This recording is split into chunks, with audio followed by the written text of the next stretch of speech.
Amigos de Tratados GT, mucho gusto, buenas tardes. Quisiera que platicáramos en esta ocasión un poco sobre el tema del preámbulo. El preámbulo en el contexto general de los acuerdos comerciales, su contenido, los alcances, para qué nos sirve. Yo he trabajado algunos resúmenes sobre materias específicas, así que pues me gustaría que sobre la base de eso podamos entrar a análisis y después podríamos ir a disposiciones específicas. Así que en el preámbulo contiene la parte declarativa de los tratados, el nombre de los países que forman parte del mismo, el espíritu y las razones que motivaron a establecer y a consolidar una relación comercial entre los países, el compromiso de desarrollar, compatibilizar y profundizar las materias del tratado conforme a sus obligaciones bajo la Organización Mundial del Comercio. O sea, estas disposiciones que se negocian en el tratado no pueden violentar o ser contrarias a obligaciones multilaterales que todos los países deben de observar en el marco de los instrumentos de la OMC.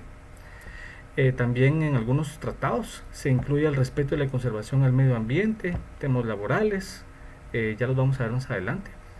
Así que el preámbulo sirve definitivamente para entender el contexto de las obligaciones específicas desarrolladas en cada materia del tratado. Lo importante del preámbulo es que este debe de ser aplicado en un contexto de todas las materias que se negocian.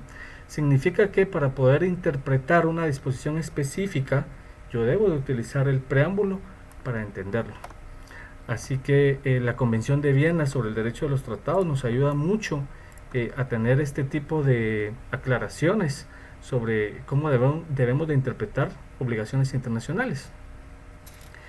El artículo 31 establece regla general de interpretación. Un tratado debe interpretarse de buena fe, conforme al sentido corriente que haya de atribuirse los términos del tratado, en el contexto de estos y teniendo en cuenta su objeto y fin. Ya vamos a ver el tema de los términos que se encuentran normalmente en las definiciones generales o de aplicación general, pero así es como debe de interpretarse un acuerdo, siempre de buena fe y siempre en el contexto de una cosa con otra. No se pueden interpretar disposiciones aisladas. Para los efectos de la interpretación de un tratado, el contexto comprenderá además el texto incluido su preámbulo y anexos. Eso significa entonces, como les mencionaba inicialmente, que el preámbulo debe de utilizarse para contextualizar disposiciones específicas. También dice la Convención que para efectos de la interpretación se incluye todo acuerdo que se refiere al tratado y haya sido concertado entre todas las partes con motivo de la celebración del tratado. Eso podría ser las cartas de intención, donde los ministerios de Economía o los ministerios de Relaciones Exteriores hacen las solicitudes a las contrapartes para poder iniciar una negociación de un acuerdo comercial. También se establece que forman parte de la interpretación de un tratado todo instrumento formulado por una o más partes con motivo de la celebración del tratado, declaraciones presidenciales, por ejemplo, en cumbres y todo esto. Juntamente con el contexto, habrá de tenerse en cuenta todo acuerdo ulterior entre las partes acerca de la interpretación del tratado.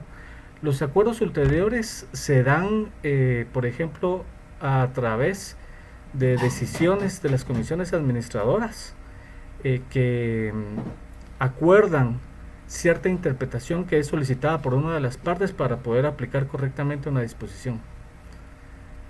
También forma parte de esto toda forma pertinente de derecho internacional aplicable en las relaciones entre las partes. Ahí nos vamos a Convención de Viena, Carta de las Naciones Unidas, disposiciones de OMC, acuerdos de la OMPI, etcétera. Se dará a un término un sentido especial si consta que tal fue la intención de las partes. Eso va de la mano con el tema de las definiciones generales, de cómo las partes pueden entender ciertas disposiciones. También nos establece la Convención de Viena en el artículo 32 que existen otros medios de interpretación complementarios. Dice esta disposición que se podrán acudir a medios de interpretación complementarios, en particular a los trabajos preparatorios del tratado, y a las circunstancias de su celebración para confirmar el sentido resultante de la aplicación del artículo anterior y para determinar el sentido cuando la interpretación dada deja ambiguo o oscuro el sentido o conduzca a un resultado manifiestamente absurdo y irrazonable. Estos medios de interpretación complementarios que establece esta disposición se refiere a las negociaciones que se dan antes de formalizar un acuerdo internacional. En cada una de las negociaciones existen rondas donde se negocian y se discuten por parte de técnicos de ambas partes el contenido de cada disposición, los alcances, los compromisos, los derechos, las obligaciones. Entonces, al finalizar cada reunión, se hace una ayuda de memoria, en otros países se le conoce como actas, y ahí se desarrolla mucho de los entendimientos de cómo interpretan las partes una cuestión, hasta dónde pueden ser los objetivos que pretenden alcanzar de cierta disposición.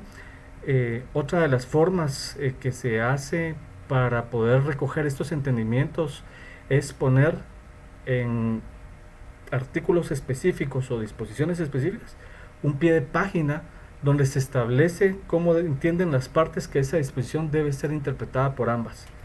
Entonces, al finalizar la negociación, en algunas ocasiones lo que se hace es retirar esas disposiciones y se pasan a una ayuda de memoria final en la mesa de revisión legal, donde los jurídicos de ambas partes recogen los entendimientos a los que se llegaron a nivel técnico en cada materia en el tratado y pueden utilizar eso para poder interpretar ciertas disposiciones posteriormente. Así que, por ejemplo, para contextualizar esto que hablamos, me gustaría que platicáramos un poco del preámbulo de CAFTA. A mí CAFTA, por lo regular, me gusta mucho en el sentido que es el esquema internacional que han seguido la mayoría de países latinoamericanos. El formato o el texto CAFTA se deriva del texto NAFTA o del TLCAN, y en ese sentido es así como la experiencia de todos los países latinoamericanos. Hemos ido negociando acuerdos internacionales en cuanto a las materias que se negocian y a muchos de los alcances que ahí se acuerdan. Es que, por ejemplo, en el preámbulo de CAFTA encontramos pues los países que forman parte.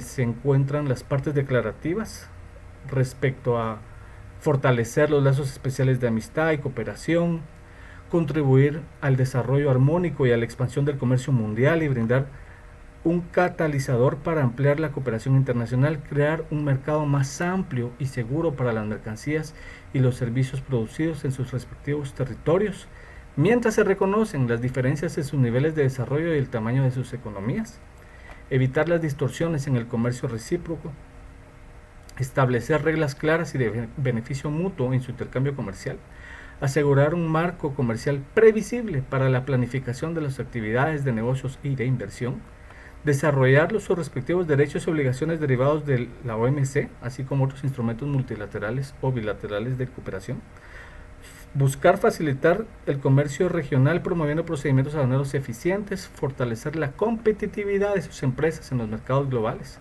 estimular la creatividad y la innovación y promover el comercio de mercancías y servicios que sean objetos de derechos de propiedad intelectual.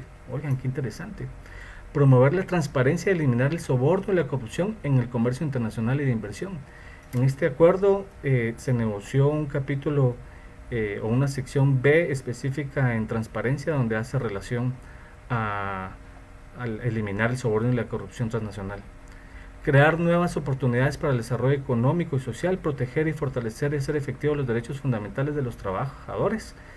En este tratado tenemos un capítulo laboral y, como ustedes saben, Estados Unidos ya ha accionado este capítulo para que se cumpla ciertas disposiciones que según ellos consideraron que se violentaron. Vamos a entrar más a detalle sobre este tema. Crear nuevas oportunidades de empleo y mejorar las condiciones laborales y niveles de vida, desarrollar sus respectivos compromisos internacionales en materia laboral implementar este tratado en forma coherente con la protección y conservación del medio ambiente. Este tratado también contiene un capítulo de medio ambiente. Proteger y conservar el medio ambiente y mejorar los medios para hacerlo, incluso mediante la conservación de los recursos naturales. Conservar su flexibilidad para salvaguardar el bienestar público, reconocer el interés de las partes centroamericanas, de fortalecer y profundizar su integración económica regional.